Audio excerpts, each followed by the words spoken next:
Jacob lived in the land of his father's sojournings, in the land of Canaan. These are the generations of Jacob.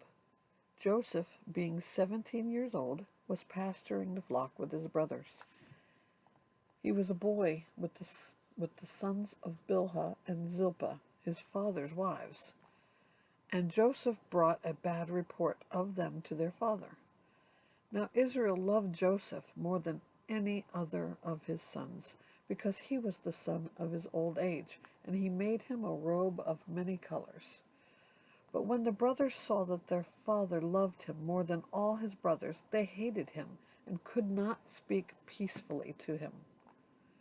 Now Joseph had a dream, and when he told it to his brothers, they hated him even more.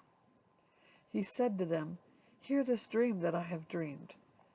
Behold, we were binding sheaves in the field, and behold, my sheaf arose and stood upright, and behold, your sheaves gathered around it and bowed down to my sheaf." His brothers said to him, "Are you indeed to reign over us? Are you indeed to rule over us?" So they hated him even more for his dreams and for his words. Then he dreamed another dream, and told it to his brothers, and said, "Behold, I have dreamed another dream. Behold, the sun, the moon, and 11 stars were bowing down to me." But when he told it to his father and to his brothers, his father rebuked him and said, "What is this dream that you have dreamed?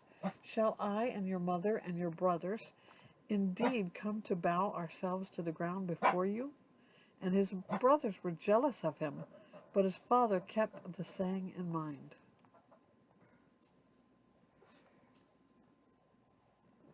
Now his brothers went to pasture their father's flock near Shechem.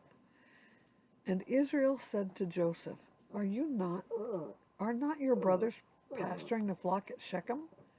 Come, I will send you to them. And he said to him, Here I am. So he said to him, Go now, see if it is well with your brothers and with the flock, and bring me word. So he sent him from the valley of Hebron, and he came to Shechem. And a man found him wandering in the fields, and the man asked him, What are you seeking? I am seeking my brothers, he said. Tell me, please, where they are pasturing the flock. And the man said, They have gone away, for I heard them say, Let us go to Dothan. So Joseph went after his brothers and found them in Dothan. They saw him from afar, and before he came near to them, they conspired against him to kill him. They said to one another, Here comes this dreamer. Come now, let us kill him and throw him into one of the pits. Then we will say that a fierce animal has devoured him, and we will see what will become of his dreams. But when Reuben heard it, he rescued him out of their hands, saying, Let us not take his life. And Reuben said to them, Shed no blood, throw him into this pit here in the wilderness, but do not lay a hand on him, that he might rescue him out of their hand, to restore him to his father. So when Joseph came to his brothers, they stripped him of his robe, the robe of many colors that he wore. And they took him and threw him into a pit. The pit was empty, there was no water in it. Then they sat down to eat, and looking up they saw a caravan of Ishmaelites coming from Gilead, with their camels bearing gum, balm, and myrrh, on their way to carry it down to Egypt. Then Judah said to his brothers, What profit is it if we kill our brother and conceal his blood? Come, let us sell him to the Ishmaelites, and let not our hand be upon him, for he is our brother, our own flesh, and his brothers listened to him.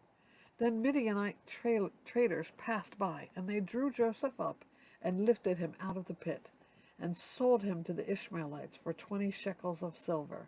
They took Joseph to Egypt. When Reuben returned to the pit and saw that Joseph was not in the pit, he tore his clothes, and returned to his brothers and said, The boy is gone, and I, where shall I go?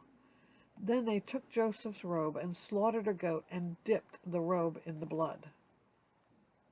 And they sent the robe of many colors and brought it to their father and said, This we have found. Please identify whether it is your son's robe or not. And he identified it and said, "It is my son's robe. A fierce animal has devoured him. Joseph is without doubt torn to pieces." Then Jacob tore his garments and put sackcloth on his loins and mourned for his son many days. All his sons and daughters rose up to comfort him, but he refused to be comforted and said, "No, I shall go down to Sheol to my son, mourning." Thus his father wept for him. Meanwhile, the Midianites had sold him in Egypt to Potiphar, an officer of Pharaoh, the captain of the guard.